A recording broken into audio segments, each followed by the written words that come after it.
Во организација на општина Кочани и Сојузот на училишни спортови започнаа надпреварите од годинешното училишно општинско првенство во кошарка. Учествуваат 4 основни училишта од градот, кои во наредниве 6 кола ќе треба да го дадат новиот шампион во машка и женска конкуренција. До сега се одиграа надпреварите од првото коло, во кој се постигнати следниве резултати. Во женска конкуренција екипата од училиштето Малина Попиванова беше подобра од екипата на училиштето Раде Кратовче. Победи со резултат 24-4.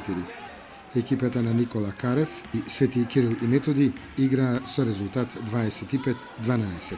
Во машка конкуренција во надпреварот помеѓу екипите на Никола Карев и Раде Кратовче поуспешна беше екипата на Никола Карев, која ја совлада екипата на Раде Кратовче со 38-26 коша. Во надпреварот помеѓу екипите на Свети Кирил и Методи и Малина Попиванова подобри беа екипата на Свети Кирил и Методи, која победи со резултат од 48-32 коша. Првенството продолжува ова